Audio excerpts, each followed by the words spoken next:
அன்பார்ந்த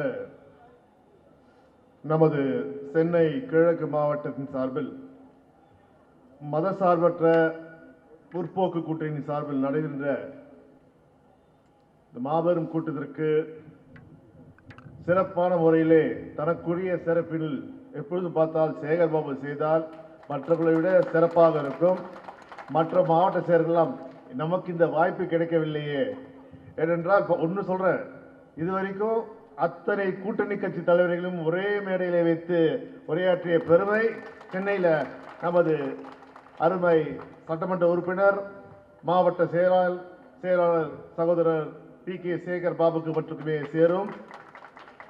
இந்த கூட்டத்திற்கு தலைமை பொறுப்பேற்றுள்ள அருமை சகோதரர் திரு வேலு அவர்களே மற்றும் விஜயகுமார் அவர்களே, சட்டமன்ற உறுப்பினர் எஸ் ரவிச்சந்திரன் அவர்களே, எனக்கு முன்னால் பேருரையாற்றிய காங்கிரஸ் பேரிய இயக்கத்தின் தமிழக தலைவர் அருமை அண்ணன் திரு எஸ் அழகிரி அவர்களே, உரையாற்றி சென்றுவிட்ட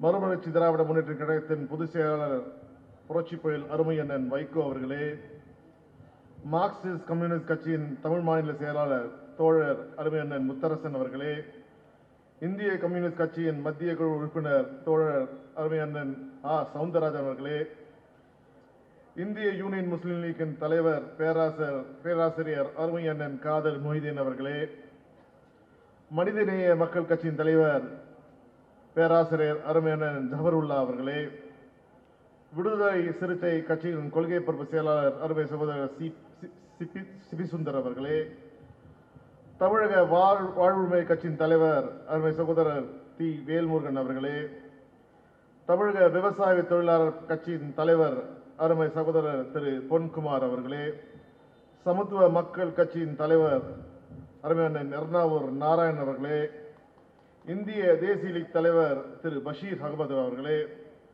தமிழக மக்கள் கட்சி தலைவர் என் அருமை சகோதரர் சி பால்ராஜ் அவர்களே, கராத்தே தியாகராஜன் அவர்களே, இந்திய சமூக நீதி இயக்கத்தின் தலைவர் என் மீதும் பற்றற்ற அன்புள்ள அருமை அண்ணன் பேராயர் எஸ்ரா சர்க்குணம் அவர்களே, தாயகம் கவியர்களே, நன்றி உரையாற்றுகின்ற மனோகரன் அவர்களே மற்றும் இங்கு கூடியிருக்கும் கலைஞரின் அன்பு உடன்பிறப்புகளே, அனைவருக்கும் என் முதற்கண் வணக்கத்தை நான் தெரிவித்துக் கொள்கிறேன்.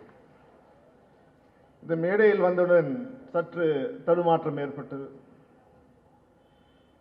2004ஆம் ஆண்டு முதலில் நான் தலைவர் கலைஞரால் செய்யப்பட்ட மேடை இது. இந்த தானா தேர்விலே வெற்றி முழக்கமிட்டு அன்று தலைவர் கலைஞர் அமைத்திட்ட கூட்டணி, அதே கூட்டணி இதே மேடையிலே அமர்ந்திருக்கிறது.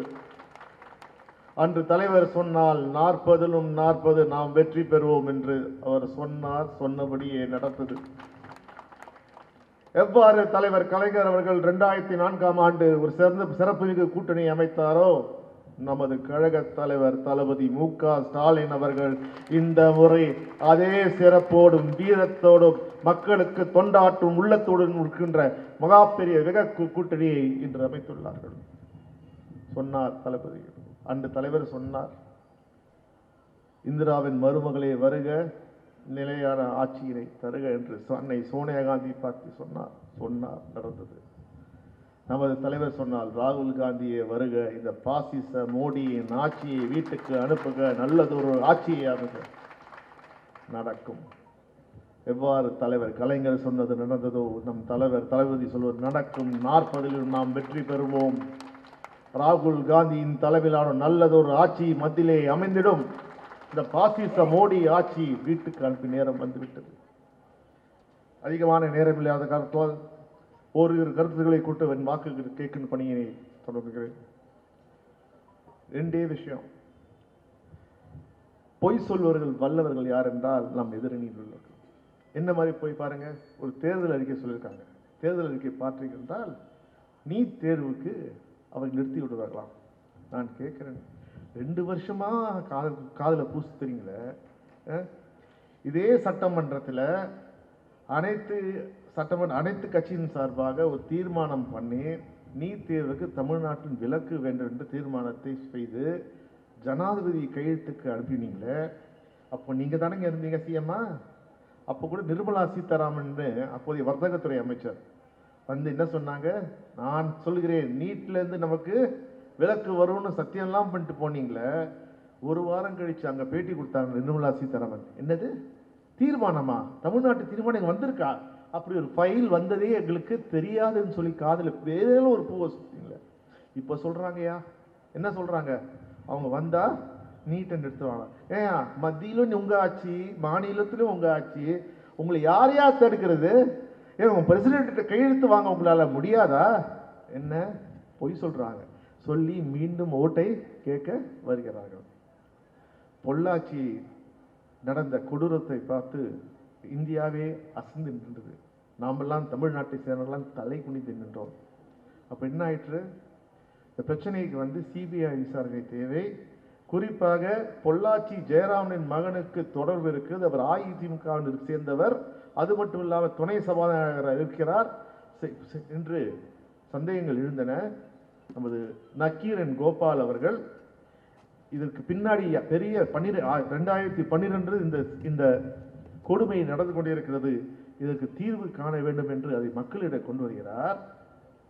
அவசரமாக இந்த அரசு சிபிஐக்காக ஒரு ஃபைலை அனுப்புறாங்க.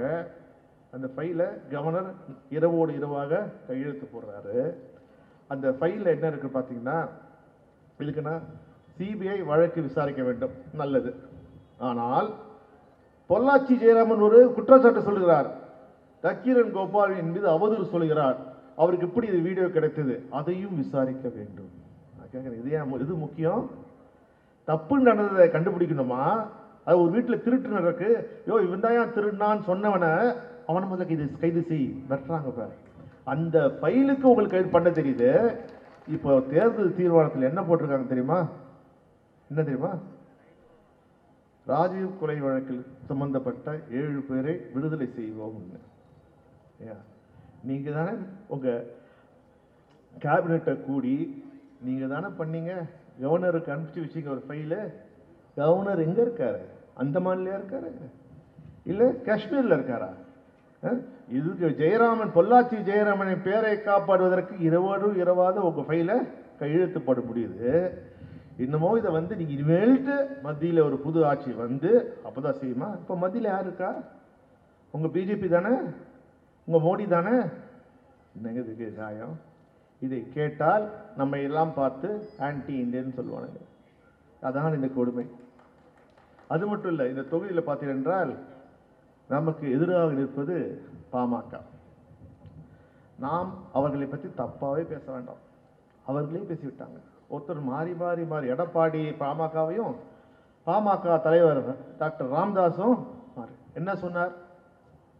மீண்டும் திராவிட கட்சியோடு நாங்கள் கூட்டணி வைத்தால் அது எதற்கு சமம்? என் வாயில சொல்ல கஷ்டமா இருக்கு. அவர் தாயையே அவர் இப்போது இழிவுபடுத்தி விட்டார். நாங்களா இழிவுபடுத்துறோம்? நீங்க தானே இழிவுபடுத்துறீங்க, உங்க அம்மாவே நீங்க அசிங்கப்படுத்துறீங்களே. எதற்கு பண்ணீர்கள்? சொன்னாங்களே அருமையான முத்திரசேன், சொல்லாமல் சொன்னாங்களே, ஒரு 350 கோடி இப்படி அப்படி போனதுக்கு கோடிக்காக உங்க அம்மாவே வேலத்துல விட்டவங்க தானே நீங்கள். அது போய் இவர் என்ன சொன்னாரு? சின்னையா டாக்டர் அன்புமணி என்னது டயர் நக்கி எடுபுடி, இப்படி யார் டயரையா நீ நக்கிற? 350 கோடிக்காக எவன் டயர் வேணா நக்கிறிய, எவன் கால வேணா பிடிக்கிறிய. நாங்கள் உங்களை பத்தி நாங்கள் என்ன சொல்றது? நீங்கள் உங்கள் வேட்பாளர் இருக்காங்க, உங்க கட்சி இங்க நிற்குது.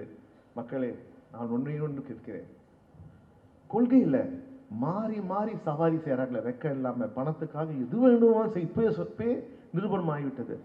இவர்களெல்லாம் ஜெயிக்க வச்சா என்ன கொஞ்சம் யோசிச்சு பாருங்க. பணத்திற்காக தன் சொந்த தாயை அடமானம் வைத்தவர் டாக்டர் ராமதாஸ்.